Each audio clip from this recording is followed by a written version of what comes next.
Hello and welcome to my review of Game Dev Tycoon. This was made by Greenheart Games, if I remember correctly. It's their very first game, and it's a lot of fun. It's a great game, and I hope this company comes out with a lot more. It's a very simple game, and there's not a lot of complicated stuff. It's mostly text-based, but it's a lot of fun if you're interested in game design and stuff. So I'll call my player Bill, and my company will be Greenheart. So this is just where you start your business, and you start in a garage. And I believe you start somewhere in the 80s, maybe in the 70s. Basically when gaming really started out. So there's a few small customizations you can make. And then you start out and see here you're just in a garage. So what you want to start out doing is develop a new game. So then it comes up with this screen that says game concept. So what should I call my first game? When crabs attack. I think that's a fantastic name. So we'll make it a military game, and the genre will be action. And then you can pick your platform. So right now you just start out with two, PC and the G64. It'll tell you how much it costs and the market share, which is like, how much of it is selling basically. So we'll go with the G64, even though we know in the future that it won't be around. So in the beginning you have very limited options, text-based and 2D graphics. I'm a big fan of the 2D graphics. Text-based games, not a lot of fun. So you start development, and these little orbs appear above your head. And each one represents bugs, the blue represents technology, the yellow represents design, and the dark blue is research. Yeah, the research orbs are used to upgrade your graphics, unlock new genres, and all that kind of stuff, and like to train your employees when you later have employees. So here we go, we have for the development stage 1, When Crabs Attack, a military action game, where when giant crabs attack, and you must defend your village. That's right, I'm coming up with a little bit of a story here. So, in reality though, an action game usually doesn't have that much story in quest, so we can bump that out, and it's mostly gameplay. And the engine, it's not too important right now. So you click OK, and then it continues to develop your player continues to develop the game. You can see here you have $40,000, and it costs $8K a month right now. So now we move on to development stage 2, and you get to be a little more in depth. And there's a lot more to it once you actually have employees, but for now it's just you. So we probably want good level design, maybe less dialogue, and a decent amount of artificial intelligence. Now I've played the game a lot, so I kind of know what to do. I say that now. It will be quite funny when I get bad reviews. But I should be able to get good reviews because I've played the game through. We shall see though. So graphics are usually pretty important in those kind of games, but we'll bump it down a little bit and get a little more world design. Sound, it's not a huge deal. Oh, and by the way, if I'm echoing, maybe getting a little bit of feedback, I'm sorry. It seems like this is the best I'm going to get from my audio. I'm trying to fix it, but if anybody has any ideas how to fix it, feel free to let me know. So you finish here, you finish stage 3, and at the end there will be bugs, and if you just wait, it'll finish getting rid of those bugs. So you can see I got 22 research points from that, and then it comes up with this screen, When Crabs Attack, complete, experience gained. And it'll tell you if it's a good combo or not. And you can see I, got about a quarter of a level in each, depending on how much I put in each bar, such as artificial intelligence. I don't know, man. This car doesn't look like a very good car. I don't know where I'm getting the money to start this business. Should really worry about a better garage. So you get 3 reviews from 3 different companies: Star Games, Informed Gamer, and Game. Oh, there's 4 reviews. Game Hero and all games. So I got a little above average. Well, I guess I'd probably call that average. So not great, but not bad. And that's usually what you're going to get in the beginning. So the game received favorable reviews. So now that we've done that over here, we'll start to see it'll stay on the market for an entire year. And it'll tell you your rank in the market, and you'll start to gain fans. So in the first 2 months, I've sold 8.5k units, and it'll tell you how much money you made. So I'm making pretty good money with this. I like that little pawn table in the background. That stays with you to the very end. Excuse me. That's awkward. So after you've done that, you can now see that there's develop new game, research, and game history. So if you open up your game history, obviously it's going to give you all your stats about the game. So I had an average of 5.5. That's slightly above average. There's a military action. So let's do some research. Now right now there's not a lot of extra stuff, but eventually there'll be quite a lot. So we have custom game engine. That takes 50 research points. And I doubt I'll be getting to that, but we'll see. Anyway, so let's unlock a new topic. And as you can see, there's quite a bit. Let's do fantasy. So now he's going to research. His little bar comes up. Man, look at this garage. The wall right here. I don't know, man. I don't know about this guy. I don't know how he's creating successful games. Alright, so now that we've done that, let's develop a new game. And we'll call this... what should we call it? Desert Land. Oops. Desert Land. It's very creative. And we're doing a fantasy. You know, let's make it Desert Land. Ah, so much better. And it'll be an adventure where you adventure through Desert Land.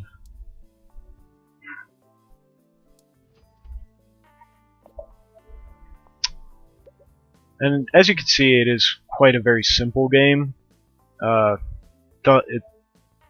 It's mostly text-based, like I said earlier. See, and now my game is off the market when crabs attack. It made me $102,000, so that's pretty good. Let's hopefully my next one will be good.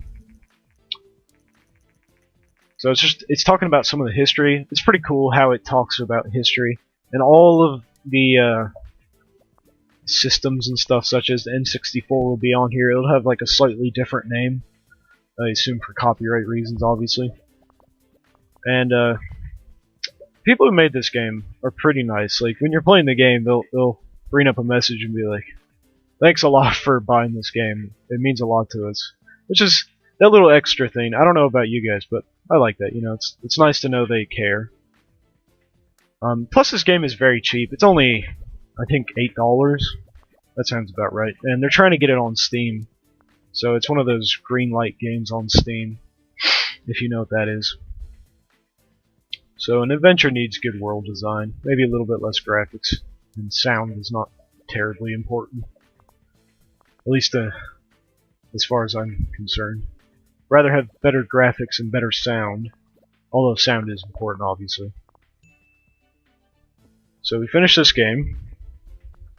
And you know, some of you might be saying it's quite repetitive, but it's very interesting to you know, try and come up with new games, new ideas, and expand your company. So it says here, industry news. According to rumors, the Japanese company Ninvento, instead of Nintendo, is planning to launch its very own home gaming console, which will be the NES. And it talks about, you know, they wonder how good it will be. So as you can see, I finished this game and I've nearly leveled up now. And no, my name is not Bill. I'm sure most of you could probably guess that though. So let's see how our reviews are. Oh no, not very good. Actually, it's looking like it'll actually be the same. Well, a little bit better. So we'll probably make money off this. Later on, getting 6s and stuff is not very good. So, but we sold pretty good, better than our first game. So in the first 2 months, instead of 8.5k, we sold 10.5k. So now it talks about contracts. And what this is, they're just like simple little jobs where you'll kind of type on your computer and the orbs will go up here, and you have to get a certain amount of orbs before the time runs out. I'll do one now to kind of show you. So find contract work. Game backdrops. You have 5 weeks to generate 13 of these and 6 of these. And if you are successful, you get 19k. Penalty is 8k. So let's go ahead and try this and see how we do. I found that I didn't use contracts a lot when I played through the game, but you know, for some people that might be good. So now it says here they're unlocking the TES instead of the NES, and it'll be cartridge-based games. There's a lot of fun stuff you can do once you get to the very end.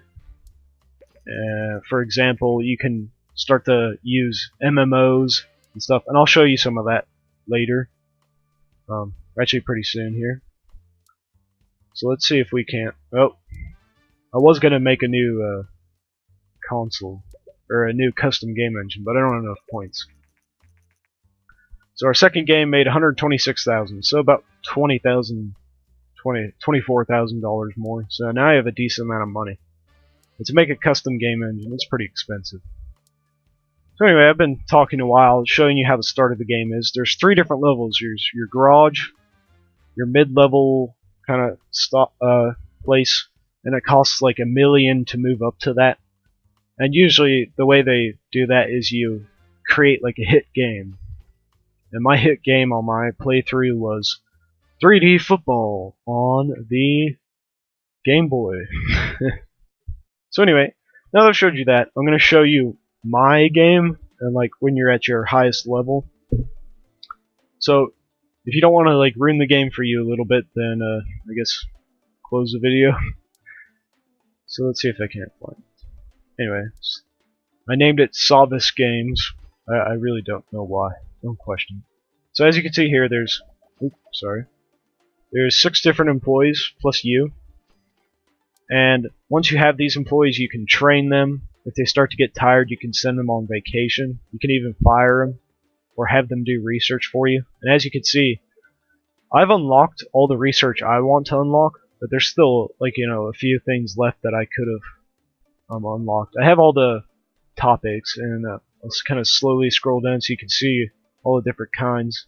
There's a lot of good ones. Some of them are not so great, but you know. So if we look over here, let's scroll over here. This is my hardware lab, and what this allows you to do, and this is a cool feature of the very last company. Oh, and this is the game convention. It's kind of like their generic game convention, and this will let you gain popularity for a game that you're about to come out with. So I had 2 million, almost 2.5 million, and I was the #1 booth, and that'll generate popularity for a game. So if you look in here, there's a bunch of people in here. I didn't specifically hire these. What you do is you select a budget you want to spend on it, and what this allows you to do is develop consoles.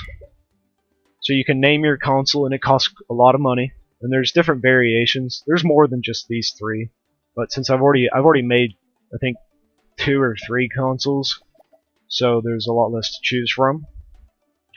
So if we come over here, this is the research and development lab, and I've done most of what there is in here. But you can have your own convention. You can research like graphics updates and MMOs, which is, I think, one of their coolest features. So if you look over here on the right, I have 1.8 million fans, and it's been 51 years since it started, and I have quite a bit of cash.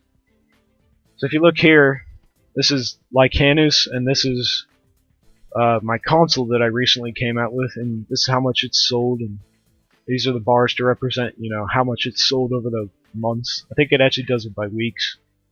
This is my current MMO that I've come out with. It's called Wizards Unite. It's sold 9.7 million units and it's ranked 53. I don't know how, but it is.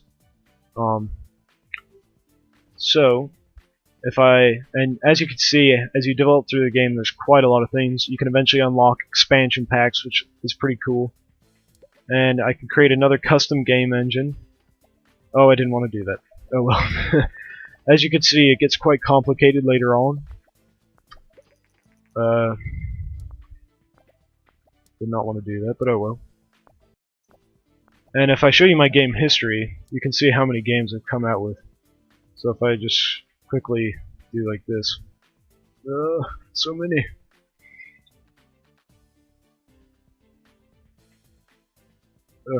This is taking longer than I expected. This is awkward. So my very first game was called Gravitas Space Adventure, and I made 11.9K on it. And it's pretty much the same like I just showed you earlier. And no, don't judge me for my game names. I'm not the most creative one. So my second game did a lot better, and I made quite a bit of money. Now if I kind of go over a little bit, you can see I made some games on the NES, and they did pretty well. Oh, here we go. Here's my very first hit. So it's called 3D Football on the, I guess they call it the Game Lane, but we all know it's a Game Boy. It made me $3.4 million, and that allowed me to advance to the second level. I don't have a game to show you of that, but it's just a simple office. It's a nice upgrade, but it's, you know, nothing special. You can have 4 employees instead of 6. So as you can see, I've made a lot of games on a lot of different consoles, and I've had many of failures. But yeah, by now I'm making so much money it doesn't really matter if I flop on a game. As you can see, I have a lot of research points. That's because I don't spend it anymore. And these little electricity things are boosts to allow you to generate more points and make the game more popular, basically. I like the game a lot. It's very well done. There's a few kinks here and there, but for the most part, it's a very good game. So I'm going to go ahead and give it a review. This game is not for everyone, as you can clearly see, but I would say 8 out of 10. But the first playthrough. But once you finish up, there's not much replayability. I mean, I guess there is. You know, I wouldn't mind playing through it again, but there's a lot of other games that I would like to play, such as Dota. So, you know, my time kind of goes to them. Again, if my audio is really bad, tell me and I'll continue to work on my headphones. Otherwise, I'm just going to continue on with this and, you know, live with it. I was going to show you, you know, the game making process later on, but I accidentally... You know what? Here's what I'll do. Let's just reload it. It only took me 5 minutes to figure that out. Okay, anyway, so let's develop an expansion pack. So we'll develop an expansion pack to my current MMO called Wizards Unite, and I'll call it Wizards Downfall. Yeah, that's right. Creative. So, as you can see, the screen for creating things is a little bit different. With enough research, you can create AAA games, which cost like 40 million just to make. Combine that with an MMO, and it's very expensive. You can determine what you want your what's the word? Like the audience, young, mature, or everyone. When I first created this, it was everyone, so I can't really change that. And I can't change the genre either because it was fantasy when I first created it. Plus, it was an RPG adventure. I can't change the engine either. I have like 5 or 6 engines. Oh, I'm sorry, that's not right. That's the console. So I forgot to name my last engine, so it's just Game Engine 9. Very creative. So as you can see, I have 3D Graphics V7, so there's 6 more before this. And it costs quite a bit of money to do. So they'll start to work on that. And this little thing right here, if you're wondering, that just determines, that's like the repair shop for the console, and if you don't have enough employees working in there, the backlog will back up and it'll become less popular.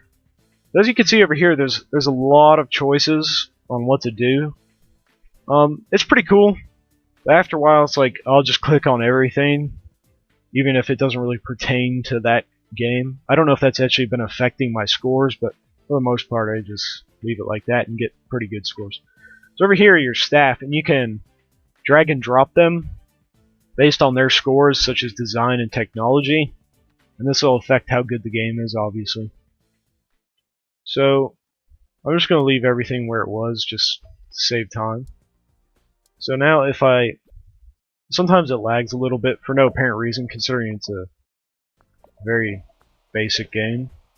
So here's the gaming convention again, because I reloaded the save. It's usually every year, and I think you have to spend research every year to have your own convention as well. So that generates hype, which makes your game more popular. So now if I click on these boosts, which usually makes the game lag, and that'll make them generate more rewards, which will help me level up faster.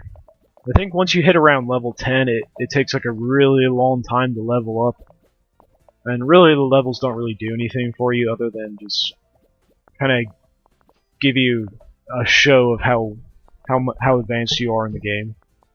At least that's how I saw it. So by this time I generate a lot of hype for every game I come out with.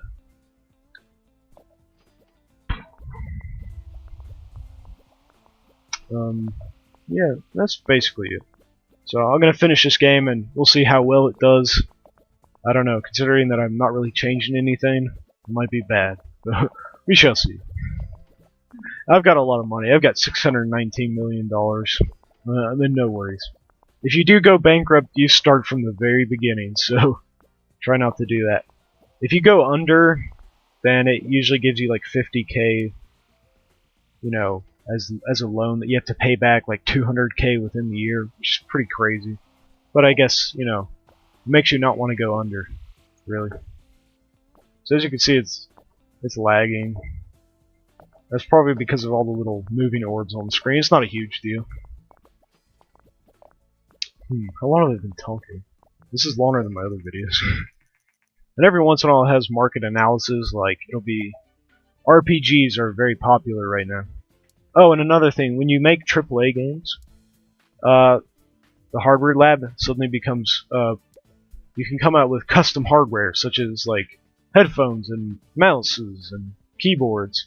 So I can do that. And it usually takes around the entire time it takes to make the game. And I can come over to the research and development and start a marketing campaign for the game. And if I come over here, I can't do it right now because I'm making the game. Maybe I'll show it to you when it's done.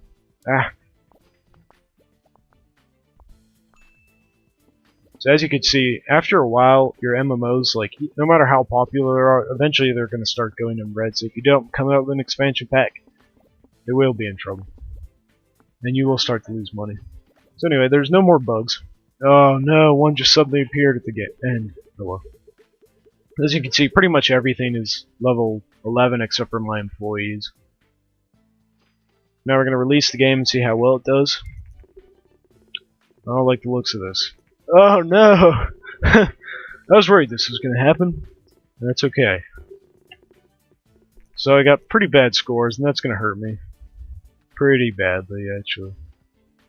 Yeah. Anyway, but as you can see, it still boosts sales, just because, it's something new for them. And now that I've done that, let's do it. So you can do develop a new game, develop a sequel, expansion pack, which has to do with MMOs. You can even find publishing deals, and what this is it'll be like make a game size that is large. You need a minimum score of 5 on your ratings, and you get 9% royalties and 375k up front. But if you don't reach it, then you get 625k penalties. So, and I'll show you all the different platforms. So if I scroll down to the bottom, they take off other stuff that's been on the market for a long time. So you can't go back to like the Game Boy when it's like 51 years in. So you have the PPS, the GR phone, or basically the iPhone, the DS, iPad, MPad, the Wii, I guess that's the Wii U, the Mbox Next, which I guess is the next generation Xbox. I don't really know a lot about like PlayStation 4 and the next generation Xbox. I'm more of a PC gamer these days, but I used to be a big Xbox fan. And then this is my console. It's very pretty looking. This cube. You know you want this black plain cube. But it's doing pretty good as far as the market share is concerned. That's pretty much the gist of this game, and this is pretty much how you end the game. You can keep on playing when you're done, but it'll generate your high score at actually 30 years. So I have been playing a while after it generated the high score, because there is still new things to unlock after you finish the high score. But so there is that replayability. You can go back and, you know, try and get a better high score. So thanks for watching. If you like. If you really like, subscribe. I'm probably going to stop doing that because I can see why it might get annoying. So like and subscribe. See you later.